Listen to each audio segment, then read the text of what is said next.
wọ́n dárúkọ obìnrin kan wọ́n tún sọ̀rọ̀ obìnrin kan lọ́dọ̀ Ànábì pé kì í ṣe púpọ̀ ó ń kírun kò yan náfìlà kì í yan náfìlà àmọ́ràn yẹn yóò kàn kí dáwẹ́ bá Ramadan bá dé ni ó gbà kì í gbà míì lẹ́yìn rẹ̀ àmọ́ búrẹ́dì gbígbẹ bó bá ti kù lọ́dọ̀ rẹ̀ báyìí yóò fi ṣe sàrà fún ara àdúgbò rẹ̀ ara ilé àwọn tí wọ́n wà. Ànábì ní innaha fil janna pé iṣẹ́ rẹ̀ ló máa ń ṣe. Ànábì ní èrò aljanna ni wípé ẹ̀sìn kí ni òréré bí tí ẹ̀sìn ń fẹ́ àti ntọ́lọ́wọ́n ọba tó ti torí ẹ̀ dá wa. Ọlọ́wọ́n bá fẹ́ ká sìn náà ní gáyà ìdẹ́dà kó sì já sí pé ká má sìn nǹkan tá a bá rí àfi kó já sí pé Ọlọ́wọ́n ọba tó dá ẹ̀dá ní náà ní ká sìn.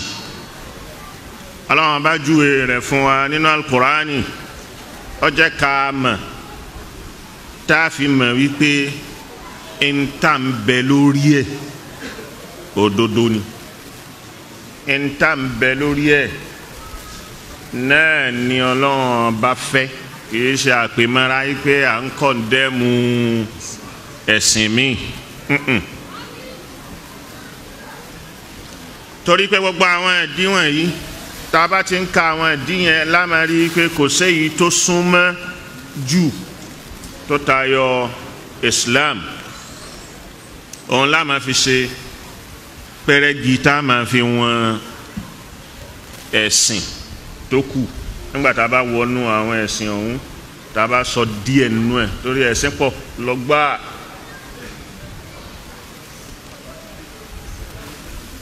àwa sọ pé ntí ẹ̀sìn dúró lé lórí iṣẹ́ rẹ̀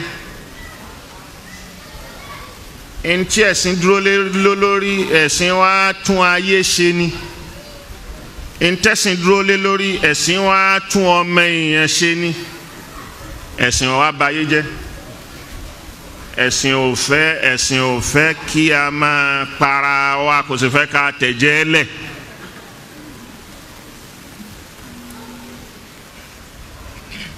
èyí tó ajá sí pé èyí tó júwe fún wa yìí pé má sìn kankan tayọ Ọlọ́run tó mú dìkírí Ọlọ́run dání wá pé wa qada rabbuka alla ta'budu illa iyyahu wa bil walidayni ihsanan imma yablughanna indaka al-kibara ahaduhuma aw kilahuma فلا تنهرهما ولا تقل لهما أف ولا تنهرهما وقل لهما قولا كريما وقضى ربك ألا تعبدوا إلا إياه وبالوالدين إحسانا إما يبلغن عندك الكبر أحدهما أو كلاهما فلا تقل لهما أف ولا تنهرهما وقل لهما قولا كريما وقضى ربك ألا تعبدوا إلا إياه. ọba ní kọ̀rárù rẹ̀ dìkírì rẹ̀ náà ni wípé má sìn ẹnìkan illa iyyahu àfòun tóun bẹ sọ̀rọ̀ yìí. وبالوالدين إحسانا. a ṣe eré lẹ́yìn sísìn lọ́hùn wá bẹ̀rẹ̀ rẹ̀ látara àwọn òbí rẹ̀ méjèèjì. إما يبلغن عندك الكبر أحدهما أو كلاهما. èyí yòówù kó jẹ́nu àwọn òbí rẹ̀ náà ni wọ́n dàgbà sí ọlọ́dọ̀ ni.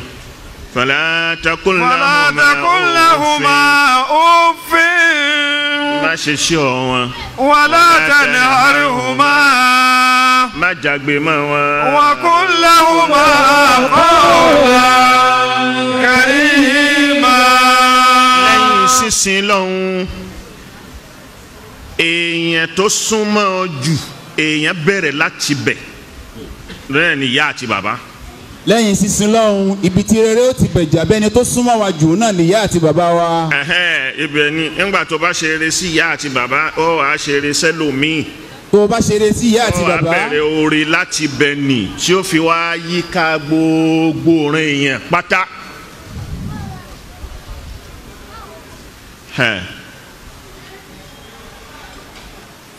àkìdá ìtaàsì pé lákìdá òun ni nǹkan téèyàn di ọkàn tẹ́nìkan ò lè rí àfi láàrin wa àtọ́lọ́hun rẹ̀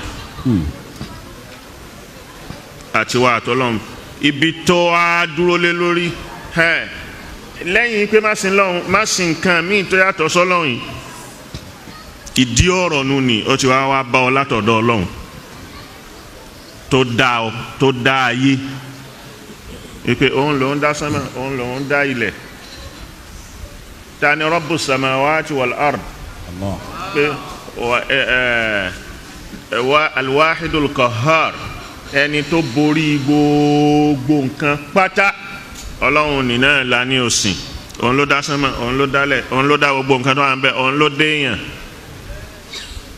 Ọlọ́run wa ní lẹ́yìn eléyìí ìdí ọ̀rọ̀ tí wàá bá ọ láti ọ̀dọ̀ Ọlọ́run ẹni tó yẹ kó o sìn pé òun júwe ẹni tí ó tó sìn ọ̀rọ̀ liabudu ní amẹni tó sìn ó rò yí pé agbára lọ́dọ̀ ẹnìkan ó rò pé ẹnìkan ló dá ayé ó rò yí pé kíni má wá kiri Ọlọ́run ni òun ó wá júwe ara ẹ̀ lẹ́yìn ìgbà tó júwe ara ẹ̀ pé nǹkan tó sìn nìyí lọ́wọ́ ni ayuha nnasu lọ́nu suratu nisa 174 ya ayuha nnasu qad ja'akum burhanun min rabbikum wa anzalna ilaykum nuran mubina فأما الذين آمنوا بالله واعتصموا به فسيدخلهم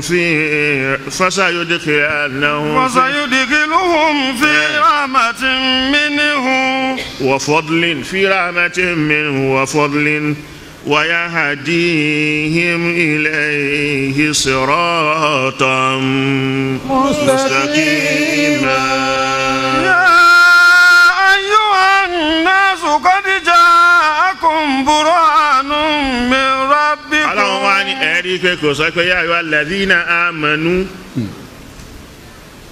yá ayuha nnasu mo pe gbogbo èèyàn ó gbà ó mọ lọ́hùn náà ó tí mo wá pe gbogbo yín gbogbo ọ̀rẹ́ èèyàn qad ja'akum burhanun min rabbikum ìdí ọ̀rọ̀ tí wá bá yín látọ̀dọ̀ Ọlọ́run ọba yín. wa anzalna ilaykum nuran mubina. àwa sọ alukurani kalẹ̀ nuran kó máa jẹ́ ìmọ́lẹ̀ mubina tó fojú hàn asọ̀kalẹ̀ látọ̀dọ̀ Ọlọ́run ọba náà. fa amma alladhina amanu billahi wa'tasamu bihi. ẹ̀rọ àwọn tó gbọ́ Ọlọ́run ọba gbọ́ amanu billahi tó gbọ́ lóhun ta ní ẹ̀sìn nìgbọ́ tá ń júwe fún yín àwọn tó gbà á gbọ́ wa'tasamu bihi. tí wọ́n sì dì í mú ṣinṣin tí wọ́n gbá a mú ṣinṣin. fasayudkhiluhum fi rahmatin minhu wa fadlin. Ọlọ́run ọba yóò fi wọ́n wọnú kẹrẹ̀ wa fadlin àtọ́lẹ̀. wa yahdihim ilayhi siratan mustaqima. yóò afọ̀nà hàn wọ́n ọ̀nà wo ni ọ̀nà tààrà níbi à ń hùwà yóò fi ọ̀nà mọ̀ wọ́n ọ̀nà tààrà bá ti ń bọ́ ọmọlàkejì lò yóò fi ọ̀nà mọ̀ wọ́n tààrà bá ti bọ́ lọ́wọ́n ọba gan bí wọ́n ti bọ́ lọ́wọ́n ọba wọn lò yóò fi mọ̀ wọ́n ọ̀nà tààrà bí wọ́n ti lo ìgbésí ayé wọn. wọ́n ní pé gbogbo wa náà gbogbo èèyàn ń fura nínú ara ẹ̀ gẹ́gẹ́ bí alwayul fitri li idraki wujudillah ipe tóun bá wáyé òun ó padà kú.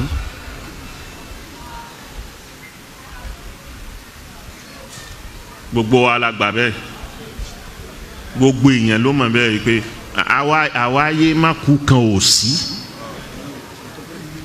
ẹ̀sìn kan ló ṣẹ̀ṣẹ̀ dé tó kọ́kọ́ wá fi kọ́ wa yí pé bá a ti wà láyé o á kú o. èèyàn ló ń rí bẹ́ẹ̀ yí pé ó ń rí lójoojúmọ́, ó ń rí nǹkan tó ń kú. ó ti mọ̀ yín pé kíní ìkúrò ń bí ó kú.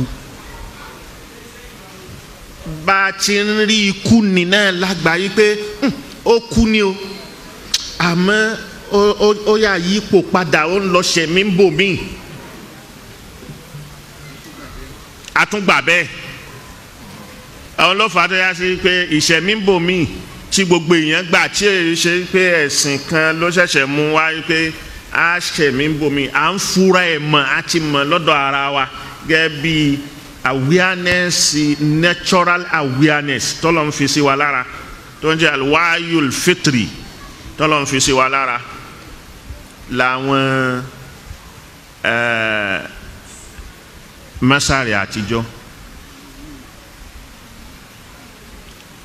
pé Fìràwọ́nà Fáráínà ìlàjú wọ́n ti gbà pé tó bá kú àwọn kan wà tí wọ́n jẹ́ kó bá, wọ́n ní kó bá rìn.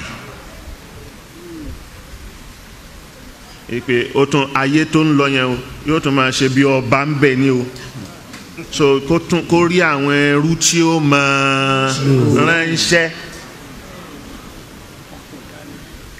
ọ̀pá kò dànù, wọ́n pa wọ́n ní kó tẹ̀lé, àmọ́ wọ́n wà ẹ̀ ń bá mu òun. wọ́n ti gbà yí pé ó ti ní kò kú, ó kàn sípò padà ní ẹ̀mí ẹ̀ wà níbì kan, but ara yẹn wọ́n wà ní jẹ́ ó lọ, wọ́n wà tọ́jú ẹ̀, wọ́n ẹ̀ ń bá mu rẹ̀. àṣírí tí wọ́n fi ń ẹ̀ ń bá mu nì títí di ìsìn bí tẹkinọ́lọ́jì ti tó yìí bó ti dé yìí àti rí. èyí tí wọ́n fi ń ẹ̀ ń bá mu bí wọ́n bá dé mọ́ṣáàlì lẹ́nu, wọ́n bá fẹ́ rí Fìràwọ́nà àwọn Fáráínà ìyàwó rẹ̀, àwọn ọmọ gbogbo wọn wà ń bẹ̀. Allahu Akbar. wọ́n wà ń bẹ̀, wọ́n gbẹ ní bí panla ti gbẹ ní, bẹ́ẹ̀ ni wọ́n gbẹ tirun tèékánná. lọ́ba dé Egypt ó rí. àwárí.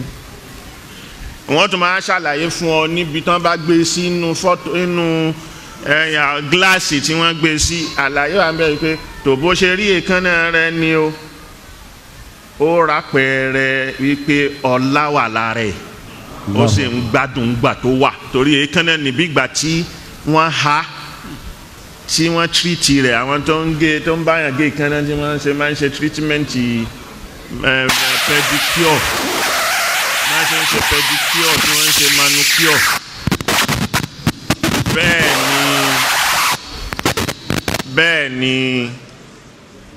bẹ́ẹ̀ ló wà. wọ́n wá sọ fún ẹ, wọ́n wá kọ síbẹ̀ pé bó ti rí yẹn kíni orúkọ rẹ̀ wọ́n kọ síbẹ̀ náà. so ìgbà báyìí ló lò, nǹkan báyìí ló pa. ọmọ kékeré, àwọn ọmọ táwọn ọmọ Fáráínà, àwọn ọmọ wọn ni bá ṣe ń ṣe nù ni wọ́n wá ẹ̀ ń bá mu. àṣírí tí wọ́n fi ń ẹ̀ ń bá mu ń jọ náà wọ́n rí ńgbà tí wọ́n ti kú tán, kò sẹ́ni tó rí jogún mọ́, kò wá sírú tẹkinọ́lọ́jì ni mọ́. bí tẹkinọ́lọ́jì bí wọ́n ṣe pyramid ahramat bí wọ́n ti ṣe níjọ́ tí ò sí àwọn kíní forklift, tí ò sí kíní kan dájú pé òkúta kọ̀ọ̀kan èmi tó tébùlù yìí bó ṣe gùn tó yìí ó sì ga, ẹ pé ọwọ́ rẹ bá náà báyìí ọwọ́ rẹ ò lè ka tán. wọ́n lọ kó wá láti Aswan wá sí Giza, wọ́n ti gbé gunra wọn. ẹ pé inú àwọn àjáìbá méje ayé ìkan lẹ́yìn òní. báwo làwọn civil engineer àjọ náà, níbo ni wọ́n ti rí technology ni? yunifásitì wo náà lọ?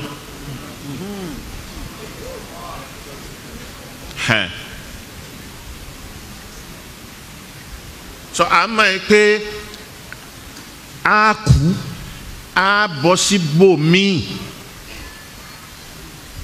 ibi tá a fẹ́ bọ́ sí ni àgbà yìí pé èèyàn gbà yìí pé tó ń bá ṣe dáadáa láyé yìí òun gbádùn lọ́hùn èyí ò ní ìgbàgbọ́ tí ó ń bẹ fọ́mọ ènìyàn ni láti lẹ̀ tí yóò já sí pé ẹ̀sìn kan ló ṣẹ̀ṣẹ̀ gbẹ̀yìn òní wa ló bá ti ṣe eré ó rire gbà so ọjà sí pé ayé tá a wà yìí wíwá wa láyé ikhtibaru ni ìdánwò ni alukurani náà wá hakaka rẹ̀ alukurani náà wá gbà alukurani náà wá sọ Ọlọ́run fi yé wa yìí pé ó ayé tó wá ní ó ìwọ sàmà ṣiṣẹ́ tiẹ̀ ń bẹ tó bá ti ṣe wa qul i'malu fasayara Allahu 'amalakum wa rasuluhu wal mu'minun wa saturadduna ila 'alimil ghaibi wash-shahada fayunabbi'ukum bima kuntum ta'malun. wa qul i'malu fasayara Allahu 'amalakum ورسوله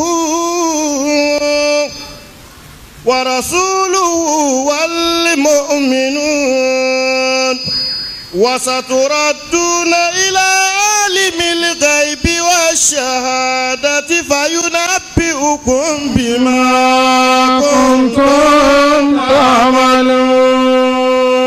قل اعملوا. ìgbà tí Ọlọ́run bá làákàyè wa yóò máa dàgbà pẹ̀lú wípé bí a ti ń gbà bá a ti ń bẹ tá à ń dàgbà ní ìpele bẹ́ẹ̀ la máa dàgbà ní làákàyè tá a fi ń dàgbà ní l'Ọlọ́run bá fi wá ní qad ja'akum burhanun min rabbikum làákàyè ṣe wá débi wípé ẹ wá di ọ̀rọ̀ ìdí ọ̀rọ̀ ni àti wàá mú fún yín pé ẹ fi sin lọ́hùn èèyàn Ọlọ́run tẹ́ sìn ní. burhanu ni òun ni al-imanu al-aqil ńgbà tá a bá débẹ̀ ńgbà tá a ti dàgbà débi làákàyè a gbọ́dọ̀ ní ìmánì kan tó yà sí pé làákàyè wo máa sọ fún wa pé nǹkan yìí kò gbogbo àwọn nǹkan dandan lápàtì a gbọ́dọ̀ gba nǹkan kan gbọ́ ẹni tá a gbàgbọ́ yẹn òun lọ́lọ́run so Ọlọ́run tá a fẹ́ gbàgbọ́ ìmánì dúró lẹ́yìn al-amalu salih iṣẹ́ rí iṣẹ́ wa ọba ti ṣe iṣẹ́ rẹ ni ayé tó wà ikhtibaru ni ọba ti kúrò láyé imma an-ni'ma wa imma al-'adhab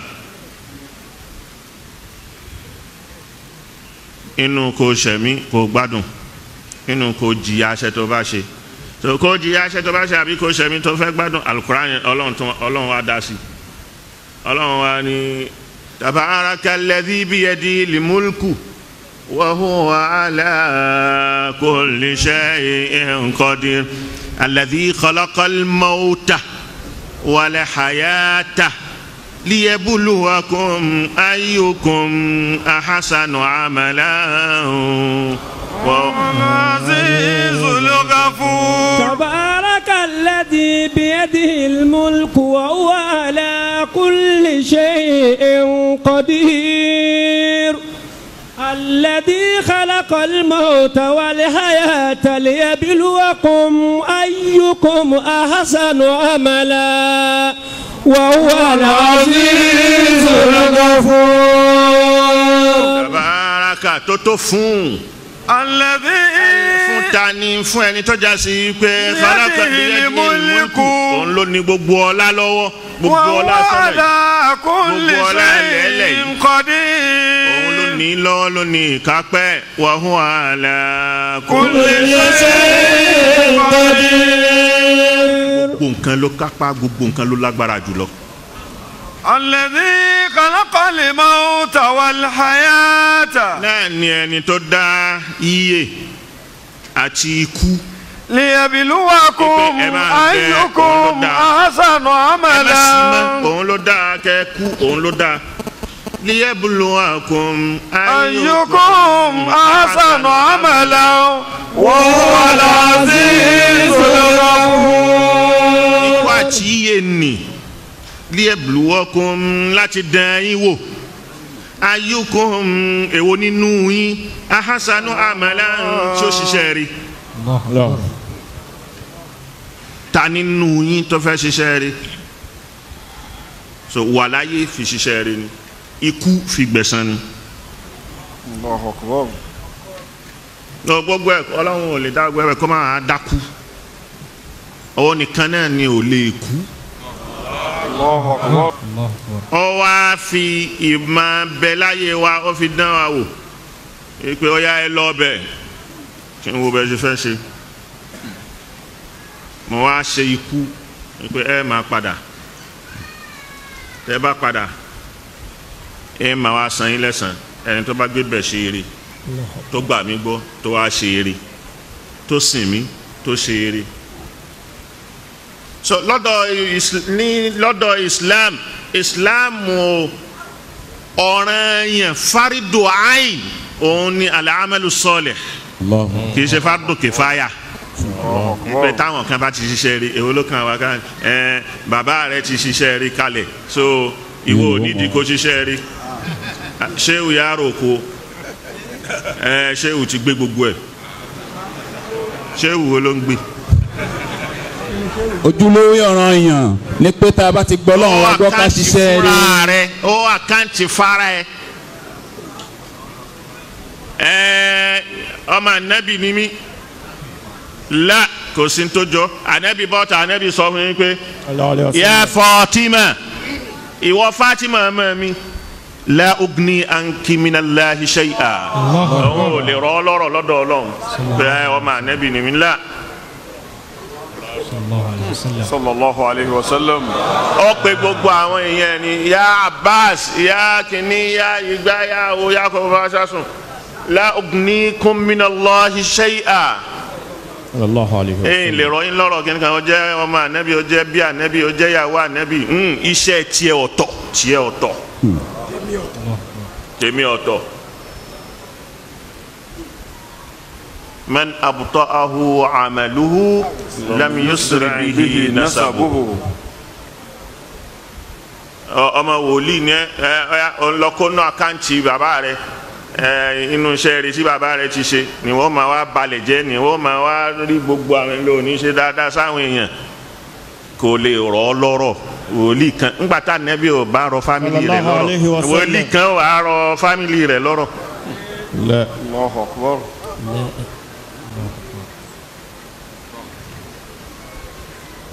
So fardu ain òun ni al-amalu salih laysa fardu kifaya. Fardu kifaya idha qama bihi al-ba'd saqata 'ani al-akharin. Àmọ́ iṣẹ́ rẹ̀ ọ̀ràn yẹn gbogbo kálukú ni. Ó bá ti jẹ́ mùsùlùmí ó bá ti ń kírun tó ń gbààwẹ̀ fi iṣẹ́ rẹ̀ tì. Ànábì wa Muhammad sallallahu alayhi wa sallam. wọ́n lọ bá ń jọ kan wọ́n bá ń ròyìn obìnrin kan wípé إنها تصلي وتصوم وتعمل أعمال البر ولكن تؤذي جارها. ó ń kírun ó ń gbààwẹ̀ òun la kọ́kọ́ ẹni jẹ́ máa kọ́kọ́ bá mọ́ṣáláṣí òun ni kò ní kúrò mọ́ṣáláṣí yóò lọ yóò gbààwẹ̀ ṣùgbọ́n àwọn ará àdúgbò rẹ̀ alábàágbé rẹ̀ gbogbo neighbors rẹ̀ wọn lanu aburú ọwọ́ ẹ̀ aburú ẹnu ẹ̀ Ànábì ní innaha finnar sallallahu alayhi wa sallam. ẹni iná ni. wa zukira imra'atun inda rasulillahi bi qillati salatihi بكلة صلاتها وعبادتها. حياكم الله. wọ́n dárúkọ obìnrin kan wọ́n tún sọ̀rọ̀ obìnrin kan lọ́dọ̀ Ànábì pé kì í ṣe púpọ̀ ó ń kírun kò yan náfìlà kì í yan náfìlà àmọ́ràn yẹn yóò kàn kí dáwẹ́ bá Ramadan bá dé ni ó gbà kì í gbà míì lẹ́yìn rẹ̀ àmọ́ búrẹ́dì gbígbẹ bó bá ti kù lọ́dọ̀ rẹ̀ báyìí yóò fi ṣe sàrà fún ara àdúgbò rẹ̀ ara lé àwọn tí wọ́n wà anabi ni innaha fil janna pé iṣẹ́ rẹ̀ ló máa ń ṣe anabi ni èrò aljanna ni. sallallahu alayhi wa sallam. So al-imanu billah wal amalu salih. So Islam mú iṣẹ́ rẹ̀ ní ojú iṣẹ́. Bó bá jẹ́ mùmíní tíwà rẹ̀ tí ò níṣẹ́ rẹ̀ ìmánì rẹ̀ ò ṣàǹfààní.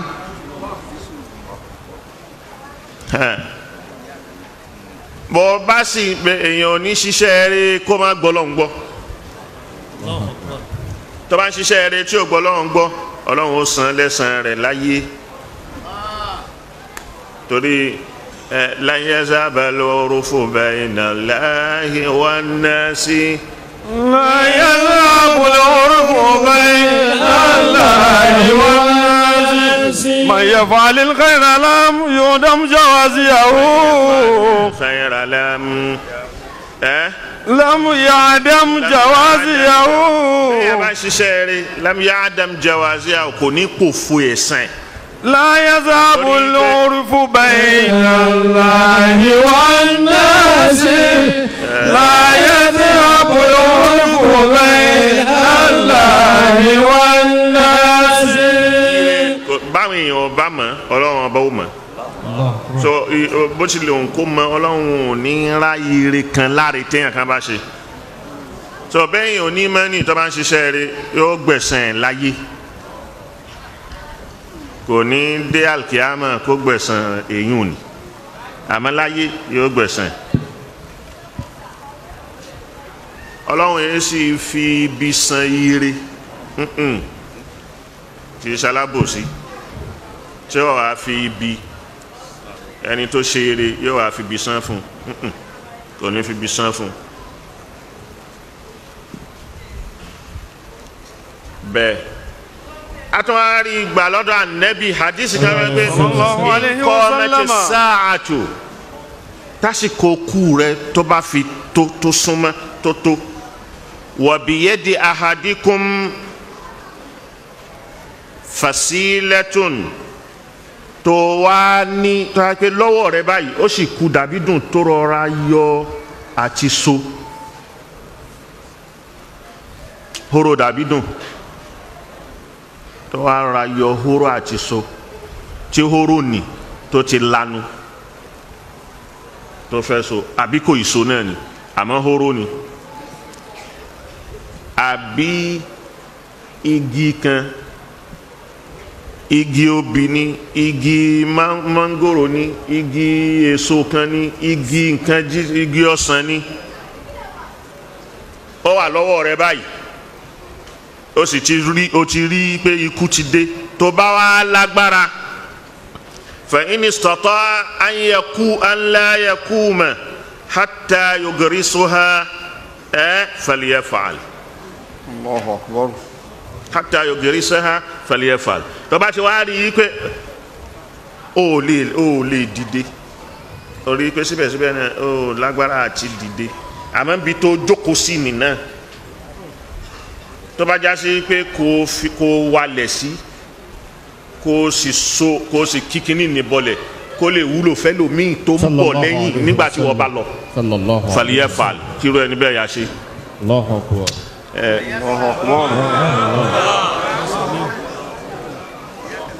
Ànábì sallallahu alayhi wa sallam. ọba rí i pé nǹkan báyìí ni ìyẹn ni pé má fi oore lẹ̀ títí tẹ́mi ó fi bọ́. má fi oore lẹ̀ tẹ́mi ó fi bọ́ lára rẹ. kódà kó já sí pé ń bi oore tó fẹ́ ṣe nì kó já sí pé kò kàn gbìngì míì kalẹ̀ fáwọn ẹlòmíì tí ó yọ lẹ́yìn tí wọ́n ó dé lẹ́yìn tí ó máa jàǹfààní fún wọn. ìyẹn ni pé ẹni tó ní kó gbìn òun ti ń ṣáfà ikú òun ń lọ. ìyẹn ni pé nǹkan tó ní ogbìn ni ó dájú pé ìwọ kọ́ ló ní kó ogbìn ló fẹ́ dúró jẹ́ mọ́. ìtumọ̀ ẹ̀ ni pé àwọn tó ń bọ̀ wá ó kéré ju igi ọsàn ṣàtọ́dún mẹ́ta kó tó so kó tó bẹ̀rẹ̀ sí di pé ó ń sèso wọn ń ka àmọ́ síbẹ̀síbẹ̀ ọdún mẹ́ta ni ẹni tó dì í mú tó ànábì ní pé kó gbìn òun ti lọ torí òun pẹ̀lú kú ti ń wora wọn. àwọn àni tó bá já sí pé fọ́nrán ẹ̀mí kan ló kù lára rẹ̀ láti pé ibi tó dúró sí báyìí ó rí i pé ibi yìí ó yẹ kí nǹkan tó wà lọ́wọ́ mi ẹ̀ jẹ́ ń gbìn síbi kó wá gbìn nǹkan náà kó tètè ṣe. sallallahu alaihi wasallam. torí pé nǹkan tó gbìn ní èyí tó dájú ni pé ìwọ kọ́ ló fẹ́ dúró jẹ so àwọn ẹlòmíín ló fẹ́ ṣàǹfààní látàrẹ so àǹfààní ni amẹ́lù sọ́ọ́lẹ́hù kan ló ṣe kalẹ̀ ni fáwọn ẹlòmíín tó ń bọ̀ lẹ́yìn ó sì gbẹ̀sẹ̀ ṣe nísìnyí tànẹ́bí ṣé ànẹ́bí ń sọ fún wa pé ká pa yẹn ni sẹ́rí gbogbo àwọn àdìsí tó bá lálàáfíà bẹ́ẹ̀ tó bá alukurani lọ nìkan ṣọlá máa gbà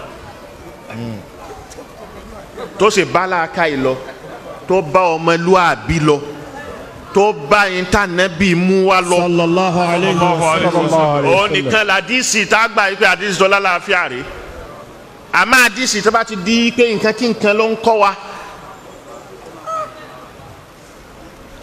àdìsí yẹn ò gbádùn àwọn tí wọ́n sì hun wọn lálàáfíà nínú làákàyè lórí pé ẹni tí àwọn ò ní gbàfẹ́ nìkan Ọlọ́run ti júwe ànábì fún wa ó júwe fún wa ní Al-Qur'an dáadáa tó bá orí bẹ́ẹ̀ ló ti mà ànábì òun ló rán iṣẹ́ ó wá júwe fún wa so ẹlòmí ò lè dé kó júwe ẹ̀ bá mi fún wa ká wá jọ̀rẹ́ o lè jọ̀rẹ́ o lè. o lè jọ̀rẹ́ ọ̀rẹ́ o lè. kò sì jọ̀rẹ́ ìjọba. kò tún wá jẹ́ ọ̀rẹ́ ìjọba. ìkan ló fọwọ́ mu.